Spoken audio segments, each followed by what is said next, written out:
Hey everybody, Hellcrex here, just doing a little go through with the Dwarfs. And as you can see here, the Dwarf book from 4th edition. And turn this thing around, show you the back side, and let's zoom in here. And you can see that it was 1993 that it came out, and only $20 US dollars. Alright, so we have the inside, you can see, pulled it too hard. Contents, table of contents with everything that's in it. I play a lot of games with my dwarf army, dwarves. No, I can't pronounce it dwarfs. That sounds wrong to me. The dwarven army. I'm a Tolkien, I guess. A little bit of history, backstory, the gods, their interaction with the elves, how they used to get along, then they didn't get along, war with the goblins, their different areas, all their different zones, their different realms above and below. And you can see here, this is where it shows where the empire is, and their different areas. They have strongholds pretty much everywhere. You know, like their version of this underground city hanging out. Lost realms of the dwarves. They're basically like their Moria equivalent type stuff. And Blackfire Pass. There's a whole storyline there. Outside the World's Edge Mountains, you had the North Dwarves, the Black Mountain Dwarves, expatriated dwarves, and obviously the Chaos Dwarves, and timeline of their history. Magic runes. Yeah, they don't use magic, they use runes. And so you put a rune on something and it makes it better, makes it stronger. There you got your runic weapons. You know, all the rules, have the rules for it, and all of the different stuff that you can do, and how many points it's going to cost you. Some of these can get pretty expensive, and some of them are not so bad.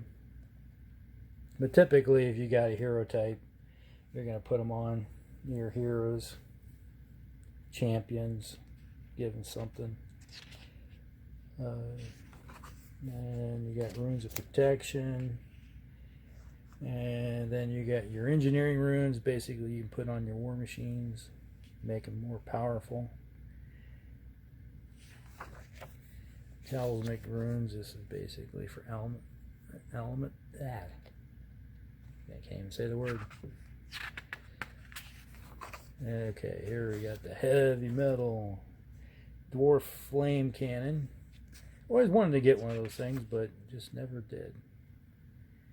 But I do have the Chaos Dwarf Magma Cannon, so that's basically the same thing.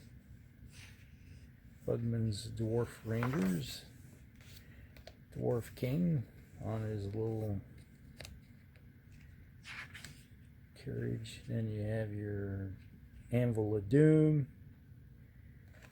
All the good stuff that I never did pick up for my dwarf army. And you have your army units, many different kinds. Thunders. I have a few. Eventually I'm going to get them painted up. Obviously then you got the dwarf slayers, your clansmen. This is your basic warrior. Oh yeah, there's those two. They may have wrote some books about those two. Now there's the dwarf organ gun and crew. I got one of those. And then we have painting guide. Alright, here's our magic items list. All the goodies that you can add to your army.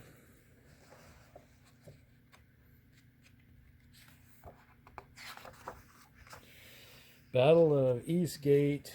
They always put they used to put those from the white, basically stuff from the White Dwarf. It's a battle report.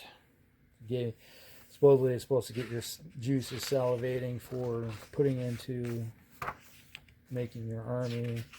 It's like, oh yeah, I gotta do this, and it has the force layout for each of them, how many points they were, 2,000 points. And you got your roster for both sides, orcs and goblins. Basically, it's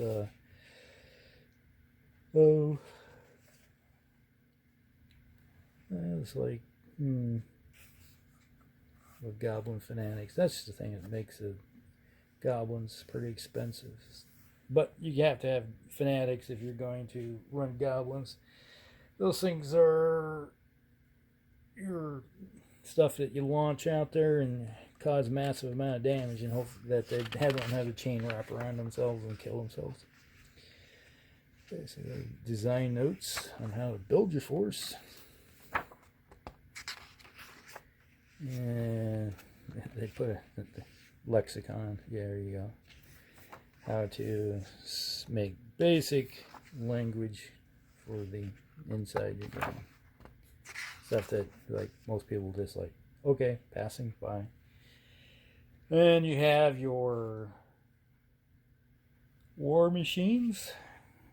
All the rules for those. Throne of Power. Imagine you can still probably get these on eBay. Gyrocopter, I have one of those. Always good. And they had some new editions of it that came out later on. I think it was in plastic. Anvil of Doom.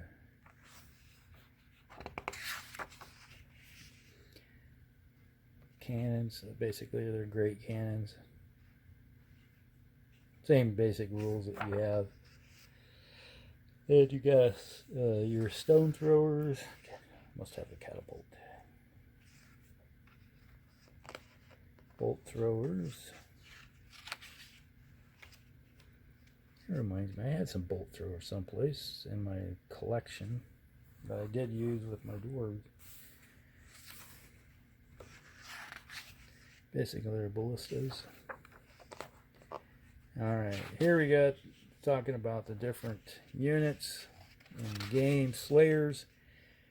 They're good for just point and shoot basically at your giant slayers or troll slayers basically. Yeah, here you got your army list. Armor. Yeah, to give you a good design. A lot of you can have heavy armor, light armor. Alright, so you have your characters. Definitely need a general and a battle standard for your game to wrap your army around. And then you have to have a few heroes tossed in the mix just for taking on, jumping out there and intercepting their enemies' heroes to basically a speed bumps to keep your troops from getting wiped out. It was basically Hero Hammer. Alright, your units. You have your Longbeards. You have our Hammer units. My Hammer unit is basically my Kings of War miniatures that I have that are going to be my hammers. Because there was a period of time that my Dwarven army just basically sat in a box and collected dust. Well, inside a box, can't really collect dust, but it just archived basically. And you got your Iron Breakers, got a unit of those. Crossbowmen, I have those. Warriors, Thunderers. Other than when I had the, I think it was the 6th edition box that came out that had the Dwarfs in it.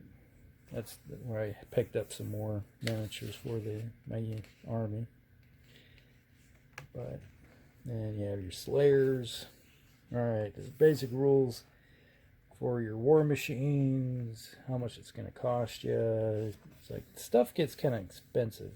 Bolt throwers are actually more or less worth their points. Organ gun was a excellent price. cannon. I'd rather usually took organ guns over the cannon because just it's shorter range. Even with 24, it had a tendency to do a lot more damage in the game.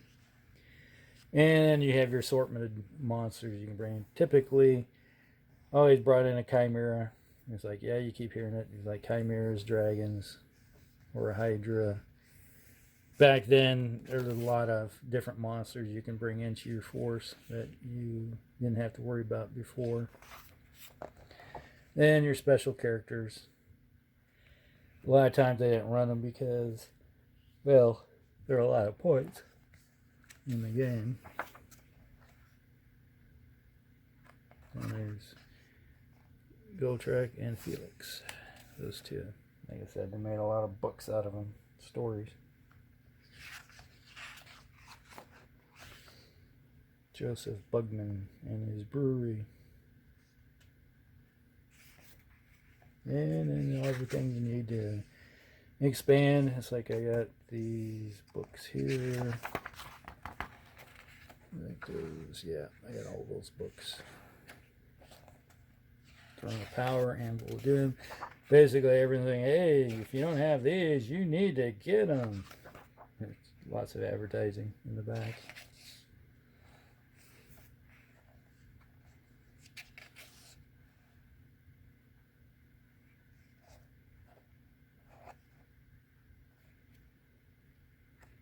But that's the book. A parting shot of right there. A nice little army, a little battle going on.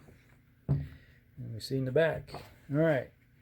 So that is everything when it comes to this, the book. Hope you guys enjoy it.